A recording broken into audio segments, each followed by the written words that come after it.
gente, 27º dia do nosso desafio 36 dias para ler Mulheres que Correm com os Lobos. Eu já estou aqui, com as minhas anotações. E hoje nós vamos ler e comentar um pouco, sobre o capítulo 12, que é denominado A Demarcação do Território, os limites da raiva e do perdão. Então, o objetivo do capítulo já está expressado aí no título, E a gente vai ler hoje da página 391 até, a página 406.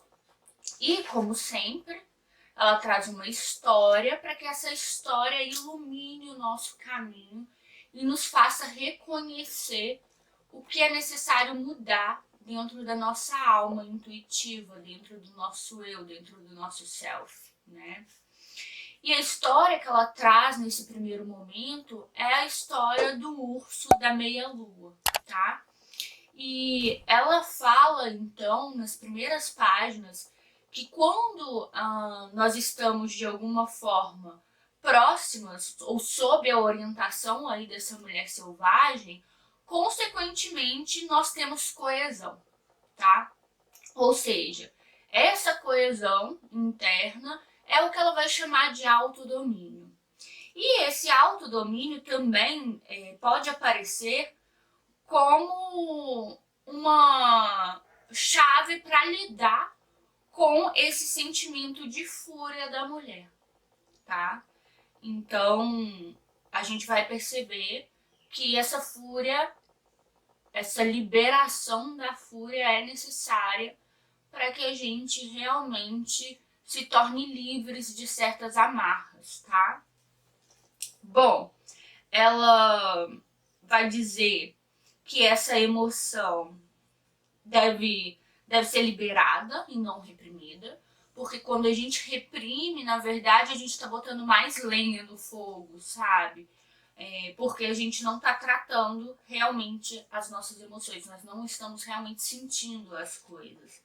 E aí ela vai, então, contar a história do urso da meia-lua. E isso se dá, então, na página 392. Chegamos à história. Qual que é a história? Há uma mulher, tá? Ela era casada com um homem, e esse homem vai para a guerra. E quando ele retorna, e ela deixa claro também que eles vivem numa floresta de pinheiros, tá? E quando ele retorna da guerra, ele não quer mais dormir dentro de casa, porque ele já estava acostumado a dormir na floresta, tá? Ou seja, ele já estava acostumado a dormir nas pedras ali. E aí ela cozinha o dia inteiro para ele, faz vários pratos esperando que o seu amor retorne aí da guerra, tá? Ela faz muitas comidas, muitas. E o que acontece é que quando ele chega chutando tudo. Chuta as comidas, chuta tudo que ela tinha preparado com tanto carinho para ele. E ela faz esse processo vários dias e vários dias ele a trata com muita raiva. E ela pensa, então, eu tenho que buscar alguma ajuda. E ela busca a ajuda de uma curandeira, tá? Ela, então, a curandeira, pede que essa mulher, um pelo de urso negro da meia-lua, tá? Que ele tem no seu pescoço. Então, a curandeira dá uma ordem aí muito clara para essa mulher, que é o pelo da meia-lua do pescoço do urso. Ela diz aqui que outras mulheres logo recuariam, mas essa não, porque essa é uma mulher apaixonada. E dessa forma, a mulher, então, começa a subir a montanha. E sempre que ela está subindo a montanha, ela diz obrigada pela montanha, pelas árvores, pelos animais deixarem que ela passe naqueles locais, Obrigada por me deixar escalar seu corpo, ela dizia.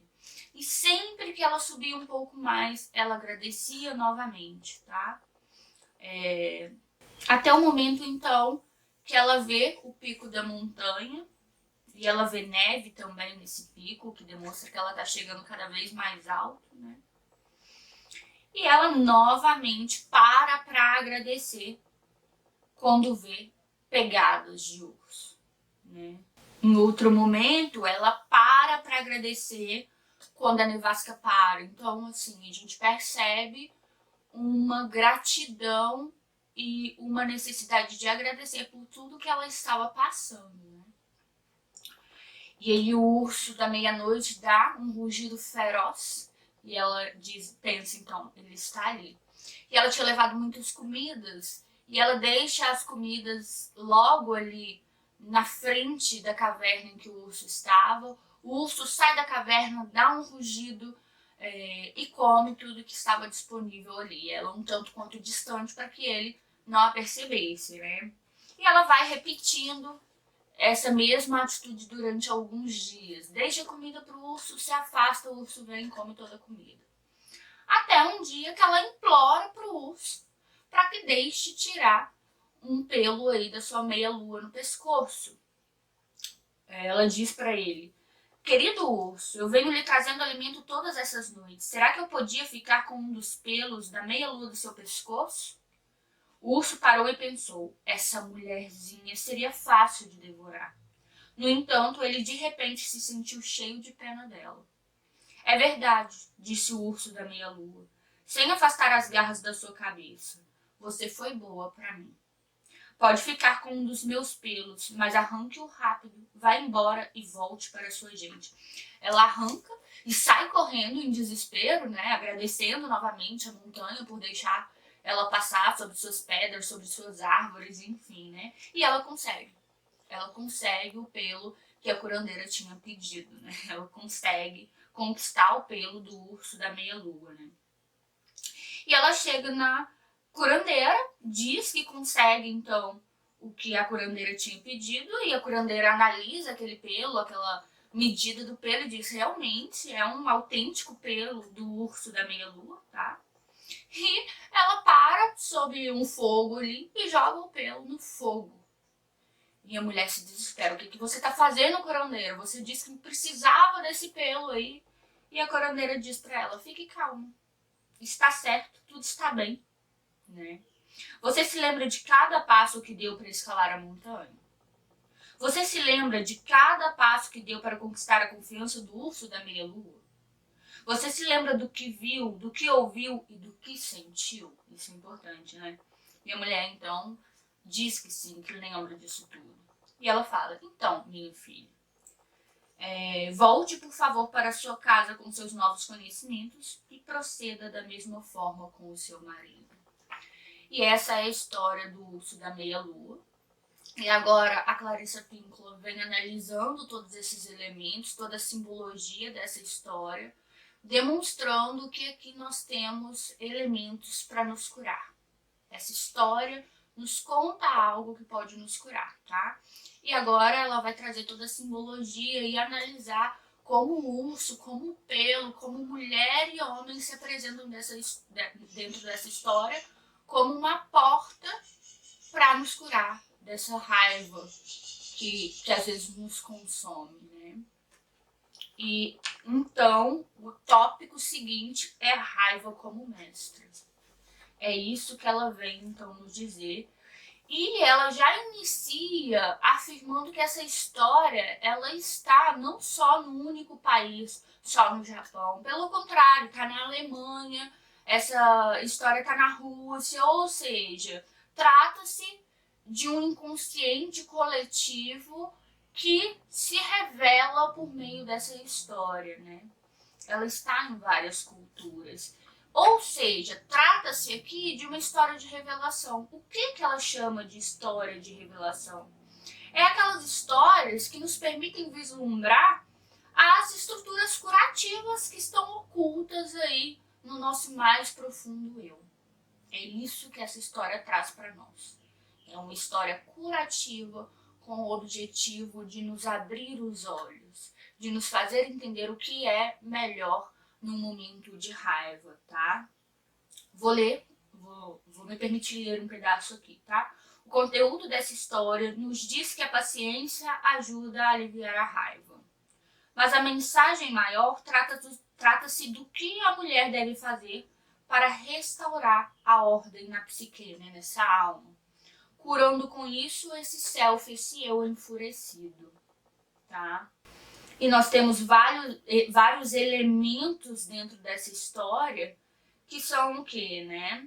A curandeira, que é essa força restauradora, né? Que é uma força calma e também sábia. Nós temos também a escalada aí na montanha, que significa o quê? A aceitação desse desafio, né? De entrar num terreno psíquico que não é tão claro pra gente e que a gente talvez nunca tenha adentrado antes, tá? Temos a atitude de escalar essas rochas, para quê? Para correr para debaixo das árvores, né? E isso é o que ela chama de reconhecimento das ilusões, que a gente precisa reconhecer o que é ilusão, no que a gente acredita, nas nossas crenças, porque essas crenças vão despertar raivas em nós, né?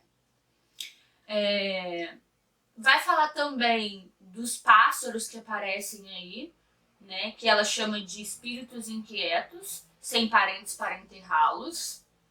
O que significa esses pássaros, né? É o descanso propiciado aos nossos velhos sentimentos e pensamentos obsessivos. Então, todo pensamento obsessivo, todo sentimento obsessivo, a gente tem que deixá-lo descansar, né? Nós temos também um momento de alimentação do urso, que é um momento de paciência, de gentileza, né? E que significa o quê, então? Você agradecer o seu próprio eu, você de alguma forma ter gentileza pelo seu próprio eu, você agradar o seu próprio eu, tá? Porque a gente tem um lado que é compassivo. Nós temos o reconhecimento de que o urso não é manso, tá? Mas que ele também pode ser bom. Que é isso, né? Compreender que nós temos um lado furioso também na nossa alma. E que a gente tem que saber lidar com esse lado furioso. E ela vem demonstrando, então, que o marido, ela tá analisando isso pensando na alma, ou seja, internamente. E aí, esses elementos significam o que dentro da nossa alma? O marido vai significar a raiva que nós temos. E a mulher vai significar a paciência. Então, dentro da alma, a simbologia do homem é a simbologia da raiva.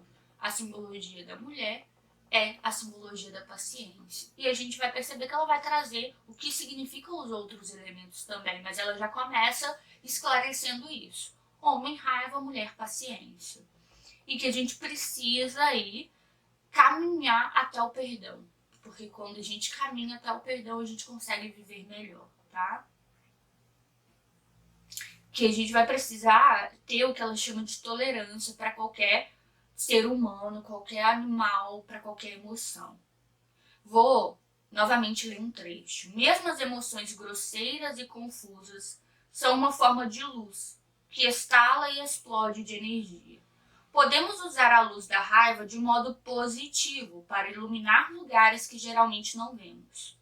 Um uso negativo da raiva consiste em concentrá-la destrutivamente num único ponto minúsculo até que, como o ácido gerando uma úlcera, ele abre um buraco negro que perfura todas as camadas delicadas da psique. Ou seja, o que ela está tentando nos dizer aqui é que a gente não pode deixar que vire um buraco que nos consuma, né? A gente precisa aí usar essa raiva como força e como luz para guiar o nosso caminho, né? Então, a raiva em si não é o problema. A raiva em si não é o problema. Como a gente utiliza ela que é a questão, né? A raiva como insight, a raiva como iluminação é algo bom, é uma mestra guia, né? E ela diz que nessa vida selvagem, então a raiva não é um item isolado. Ela é uma substância à espera de nossos esforços transformadores.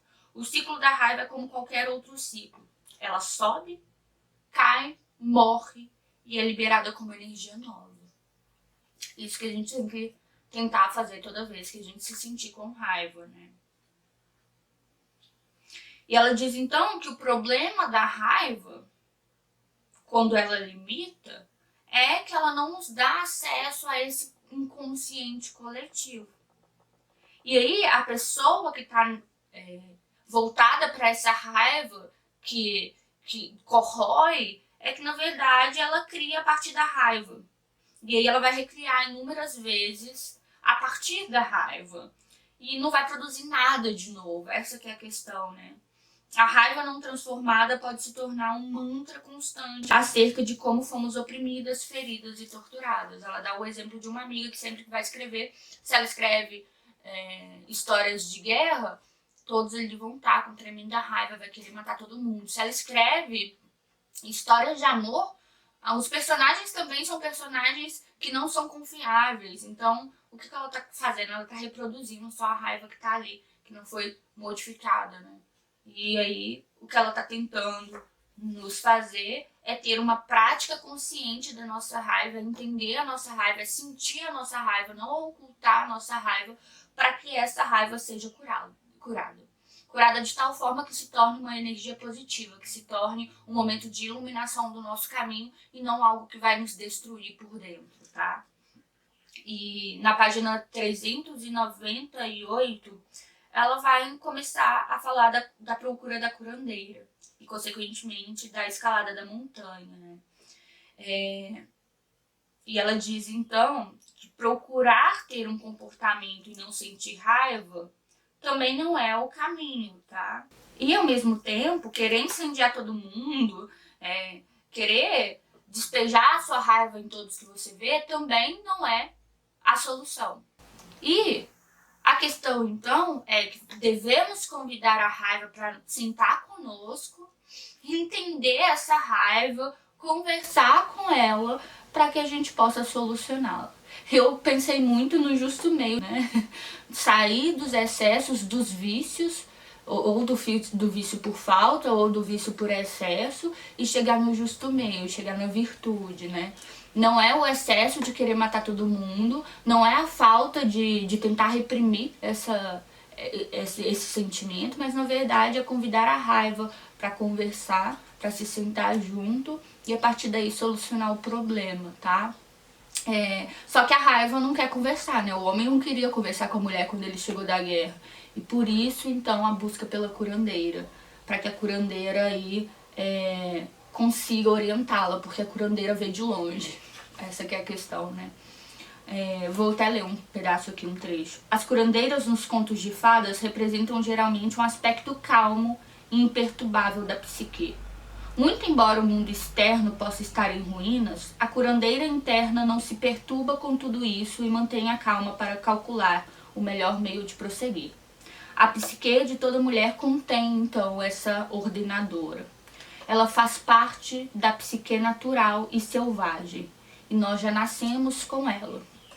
Então, devemos encontrar essa curandeira que já existe dentro de nós, porque ela vai saber nos guiar para usar essa raiva da melhor forma possível, né? Como uma força criadora, como possibilidade de mudança, de progredir, e não como um sentimento que vai nos corroer, que vai nos destruir, né? E ela vem tratando disso nas próximas páginas. Quando há tranquilidade, pode haver aprendizado. Soluções criativas são possíveis. E por isso que a curandeira manda ela buscar o pelo do urso para que ela entre nesse movimento de calmaria. E na página 400, então, ela vai analisar o que significa a montanha. O que a montanha significa nesse processo de entender a raiva. A montanha é o processo de entrar dentro da nossa alma, né? E a gente não conhece tudo que está dentro da nossa alma, porque algumas questões a gente simplesmente rejeita pensar, né? Se torna questões inconscientes mesmo, né? E aí subir essa montanha é o símbolo para descrever esses níveis de autocontrole mesmo, que a gente deve atingir para, de alguma forma, podermos alcançar o passo seguinte para utilizar essa raiva como força criadora, tá? E aí temos essa montanha. A base da montanha significaria o impulso no sentido da conscientização, ou seja, um primeiro momento, entender que é preciso mudar as coisas, né? É o impulso mesmo de dar o passo para começar. O meio da montanha significaria um momento de maturação da consciência. um momento em que a gente começa a perceber melhor as coisas e que as coisas começam a se consolidar dentro de nós, a gente tem mais paciência. E por fim, a gente chega no pico, que é o conhecimento absoluto, né? É um momento em que a gente encontra mesmo a sabedoria ali, né? E alcança o pelo do urso. Por isso, vale a pena subir a montanha quando não sabemos o que fazer. Diz ela na página 400, tá? E esse processo de subir a montanha nos libertará. É isso, tá? E por que nos libertará? Porque a gente vai entender quais são as ilusões que a gente cultiva. Subir a montanha, adentrar a nossa alma, é compreender as ilusões que a gente cultiva, e essas ilusões, ou melhor, essas crenças, elas produzem também raiva em nós, tá? E aqui ela fala novamente que a mulher sempre sobe a montanha agradecendo, né? E ela diz certas palavras, e essas palavras significam obrigada, ilusão. Ela vai reconhecendo as ilusões que permeiam a vida dela enquanto sobe a montanha, tá? E o que é a ilusão, então? São imagens que não são reais. E a Clarissa dá alguns exemplos, tá? Quando a gente tá num calor muito grande e que a gente olha pro asfalto, a gente vê o asfalto ondulando, né? E ela diz, não é que o calor não seja real, o calor é real, mas a estrada ondulada é a ilusão, tá? E ela dá também exemplos de outras ilusões dentro da nossa vida. Vamos lá, ela diz, se eu perder minha raiva, serei outra, ficarei mais fraca. E ela diz, a primeira suposição, se eu perder a minha raiva, serei outra, é verdadeira. Agora, a conclusão não necessariamente é exata. Não necessariamente você vai ser mais fraca, tá? Ou então, aprendi minha raiva com meu pai, ou mãe, ou avó, né? E estou condenada a me sentir assim pelo resto da minha vida. O primeiro momento é correto, você adquiriu essa raiva por meio do seu pai, da sua mãe, enfim. Mas que você está fadada a sentir isso pro resto da vida não é uma conclusão verdadeira, necessariamente, tá?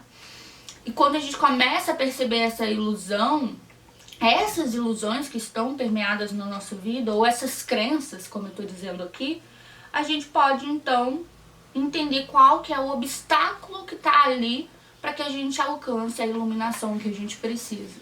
Esses são os obstáculos que a gente precisa adentrar na nossa montanha, adentrar a nossa psique para reconhecer esses obstáculos.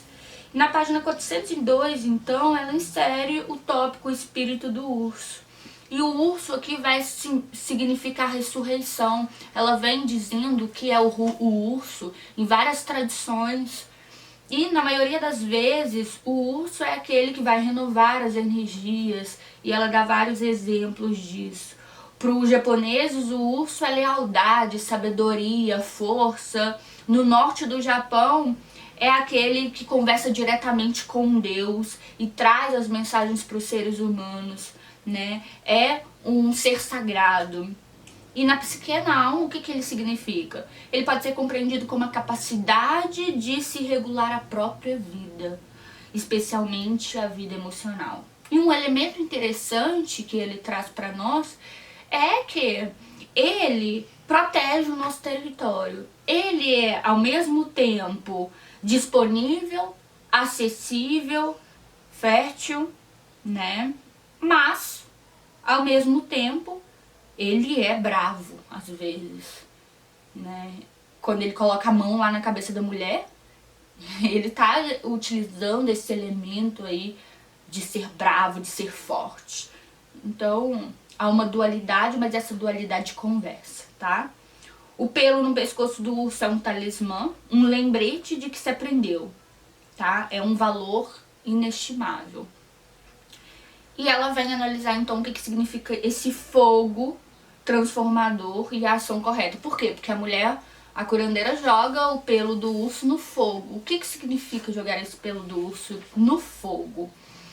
É que, na verdade, não se tem cura através de mágica, não é alcançar um pelo e esse pelo vai resolver todos os seus problemas. Nada disso. Na verdade, o que vai curar a mulher é esse processo de ir da montanha e de volta e de retorno da montanha, colocando em prática tudo que ela aprendeu nesse movimento de ir e vir da montanha, tá? É praticar, é isso, é praticar tudo que aprendeu lá. Não é o pelo que vai salvar a mulher. Por isso que a curandeira joga ele no fogo, tá?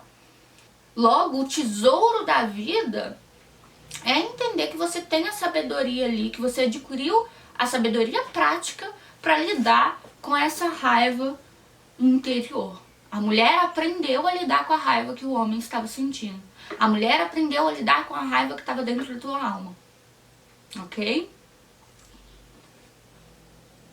Essa história nos dá muitos sinais, muitas ideias a respeito de como atingir o equilíbrio, criar paciência, ser gentil com o ser furioso e lhe dar tempo para superar suas raivas através da busca e da introspecção. Existe um velho ditado e ela fala: antes do Zen, as montanhas eram montanhas e as árvores eram árvores. Durante o Zen, as montanhas eram tronos dos espíritos e as árvores eram as vozes da sabedoria. Depois do Zen, as montanhas eram montanhas e as árvores eram árvores. Ou seja, enquanto a mulher estava lá na montanha, aprendendo, tudo parecia muito mágico, tá? Acontece que ela desce a montanha e o pelo, que era supostamente mágico, foi o quê? Queimado no fogo e destruiu todas as suas ilusões. Quando isso acontece, chega a hora do depois do Zen. O depois do Zen é um momento de quê? De entender que a vida deve voltar para o plano prático, tá? Mesmo assim, a mulher tem o tesouro. Qual que é o tesouro? O tesouro da sua experiência na montanha, tá? Ela tem um conhecimento. A energia que estava enfaixada pela raiva pode ser empregada aí em outras atividades nesse momento, tá? A mulher, então, consegue se entender com a raiva e volta à vida cotidiana com novos conhecimentos, com um novo sentido de poder viver sua vida com maior habilidade. E às vezes essa raiva pode voltar, porque sempre vai ficar estilhaçozinhos aí dentro da nossa alma. E quando isso acontecer, a gente vai estar mais preparada para saber lidar com ela. Mas a gente pode fazer o mesmo processo de subir a montanha e de se entender de novo com isso, com esse sentimento, tá? Ela diz que a mulher, ela não foge da sua história. Não tem como fugir, nenhuma mulher, nenhum homem, na verdade, né? A gente não pode fugir inteiramente da nossa história. Essas são as palavras da Clarice. No entanto, se você quiser agir em seu próprio benefício, você superará a raiva e acabará se acalmando e se sentindo bem. É isso. Não perfeita, mas bem. Olha que legal isso, tá? Você será capaz de seguir em frente. Cada vez você lidará melhor com esse sentimento. A raiva não é como um cálculo renal. Se esperarmos tempo suficiente, a dor vai passar. Não é não. Você precisa tomar a atitude correta diante daquele sentimento. E assim, então, a raiva passará. E o que se desdobra daí? A sua vida criativa. É isso, tá? Por hoje é só. Amanhã a gente vai continuar destrinchando e entendendo esse capítulo. E eu conto com vocês. Até mais. Tchau, tchau.